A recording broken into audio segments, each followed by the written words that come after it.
Hello again and welcome. This is part 4 of our 4-part series on how foods fight cancer and other diseases as well. And we're talking today about antioxidants and phytonutrients. This is exactly what you get from plant foods that feeds your immune system to do its job properly. So your immune system knows how to fight cancer cells. Think of it like soldiers going out to fight for you. But those soldiers need the right ammunition, and the ammunition are antioxidants and phytonutrients. So I'm going to explain to you what those are. You might have heard those words before, but nobody ever teaches you what they really are. And once you begin to understand this better, it becomes more of an inspiration to you to want to eat healthy. So antioxidants, let's look at that first. We have millions of oxygen molecules in our body, and those oxygen molecules are delicate, and sometimes they can become unstable. And when they are unstable, it's called a free radical. And free radicals are dangerous because they can harm other healthy cells, they can affect the DNA of healthy cells, and they can cause cells to multiply out of control.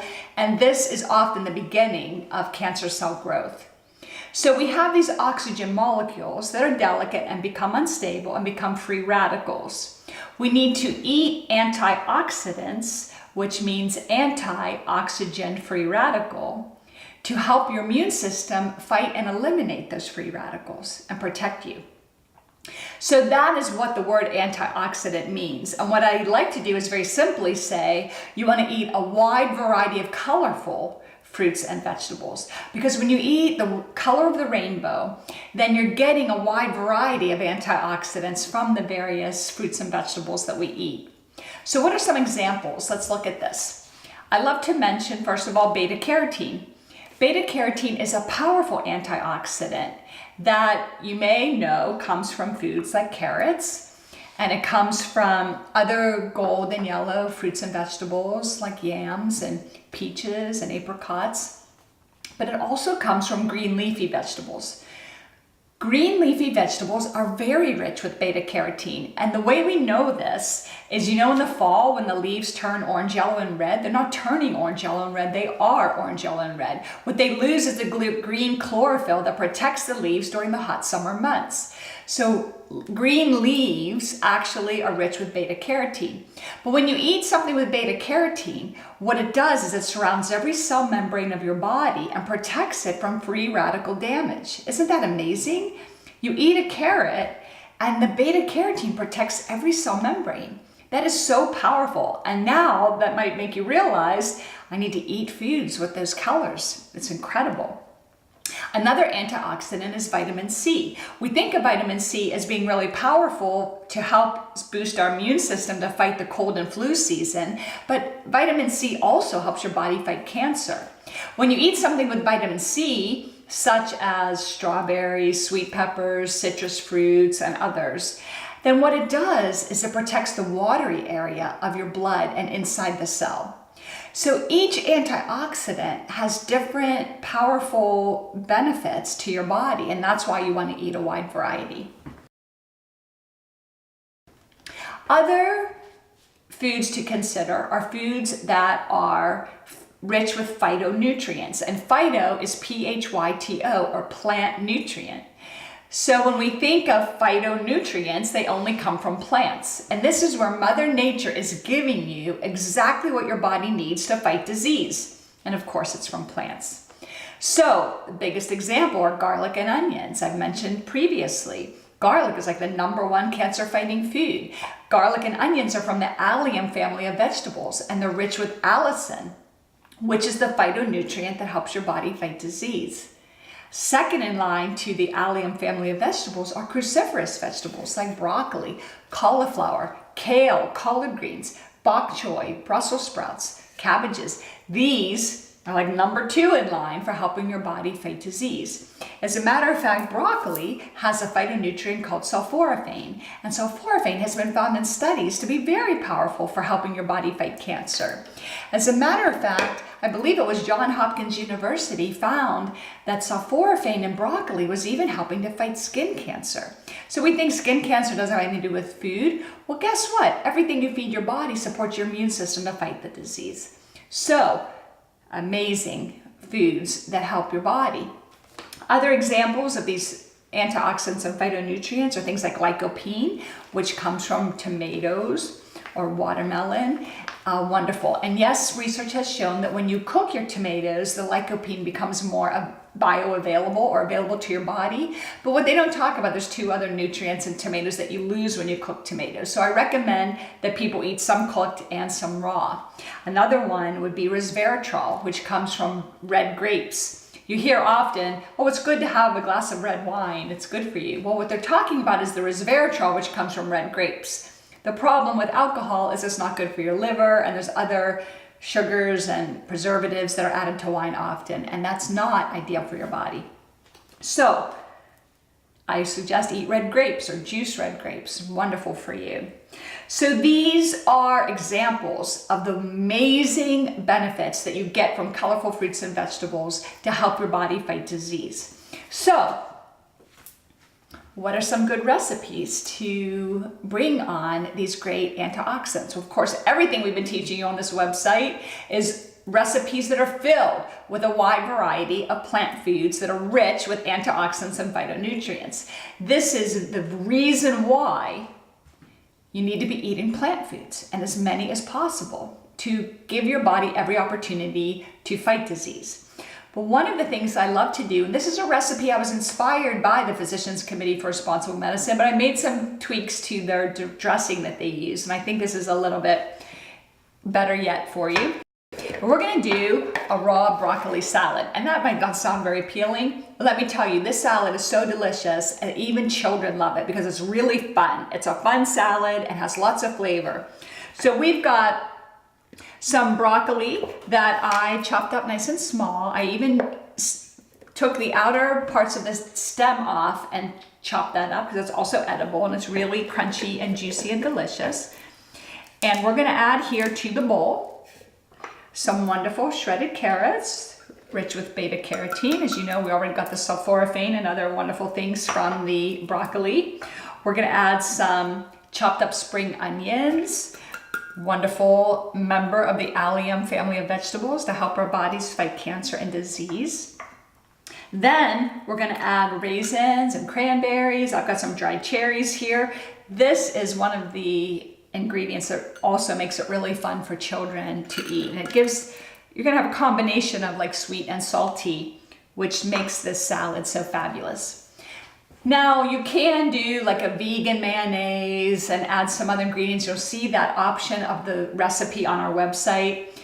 I personally find the vegan mayonnaise to be a transition food, and that's not something I rely on now that I'm eating really healthy, because there's a lot of processed vegetable oils and so forth, which is great. If you love mayonnaise, I'd rather you do the vegan type mayonnaise than a regular mayonnaise that's loaded with cholesterol and saturated fat. But what we're gonna do is I'm gonna show you how to make my tahini dressing. And this is one of my all-time favorite dressings. As a matter of fact, my farm manager, who grew up drinking milk and eating a lot of dairy, loves this dressing so much he can drink it right out of the jar. So what we're gonna do here is we're gonna take some tahini. Tahini is ground sesame seeds. Sesame seeds happen to be a really good source of calcium and wonderful healthy fats and some protein.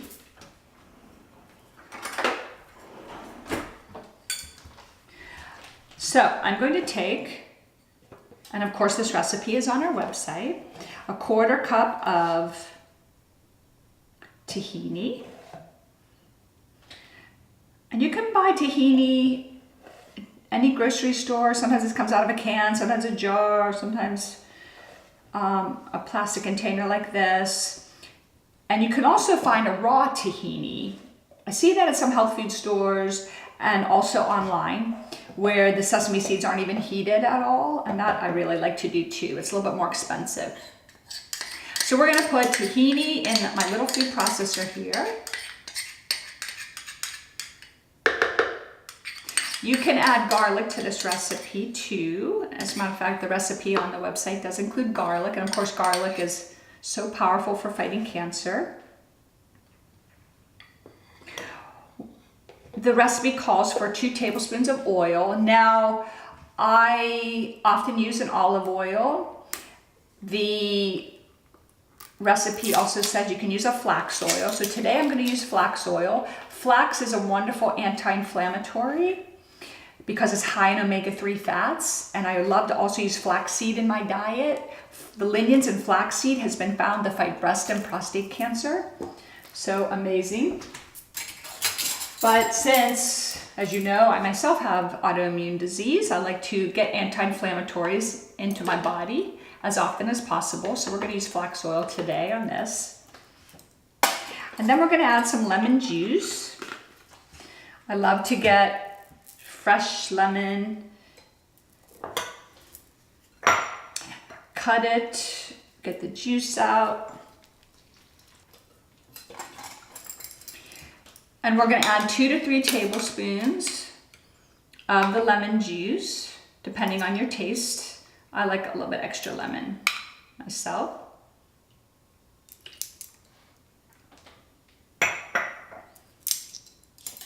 And then we're going to add a tablespoon of tamari, which is a wheat-free soy sauce. And a little bit of salt and pepper if you want it. We're going to blend it up. Now when you blend it, it's going to be thick. So we then add a little bit of water. And the water you can add to your own personal consistency. If you want it like a dip, you can put less water. And if you want it more liquidy, like a salad dressing, which we do today, then we're going to add a little bit more water. So here we go. Okay, now we have this wonderful, yummy dressing. We're going to put over our broccoli. Stir it up, and you've got a fun, delicious, chewy broccoli salad. As a matter of fact, eating the broccoli raw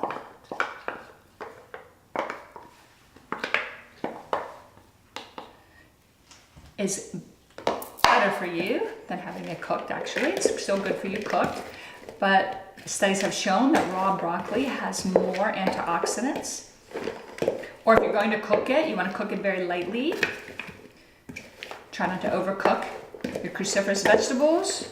And then we've got this really fun, crunchy, creamy, a little bit of chewy raisins in there.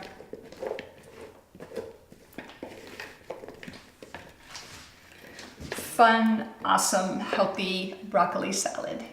And of course, like all good chefs, we need to take a taste of our creation. Just to see, make sure we're doing a good job. You know, it's really important.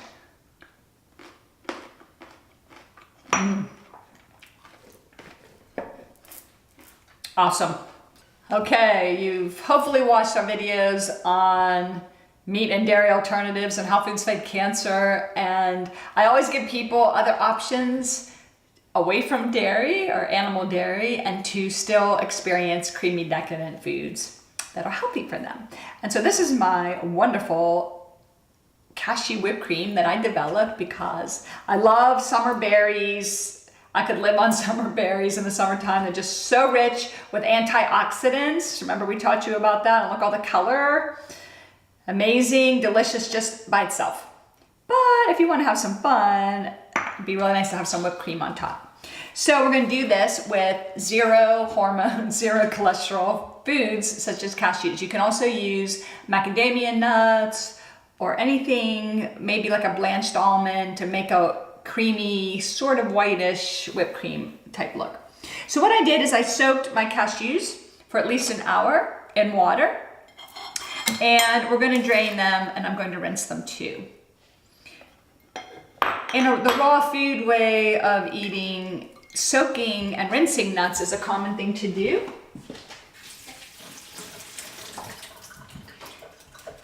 It releases enzyme inhibitors that also make nuts sometimes a little bit difficult to digest. So that's one of the things you can do. And if you were going to make, and if you watch our videos on how to make nut milks, if you're going to make an almond milk, you'll soak your almonds for 8 to 12 hours, or Brazil nut milk, you'll soak your Brazil nuts for at least 15 minutes. And that's a common thing to do.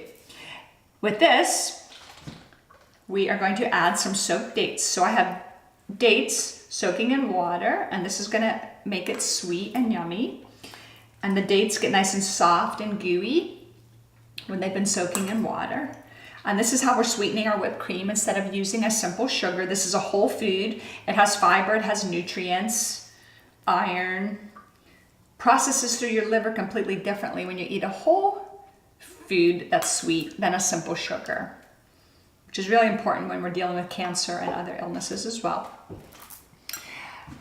And then we're gonna add just a little bit of the date soaking water to give it a little bit of liquid to blend up here.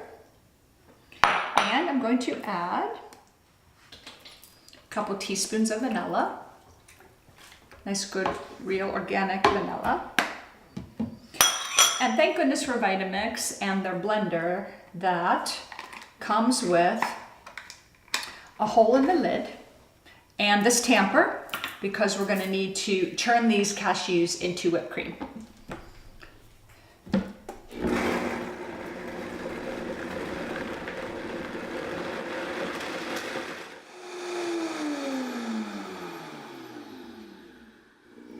Okay, so look at that. Doesn't that look interesting? Well, let's taste it and see. Oh my, that is so unbelievably delicious.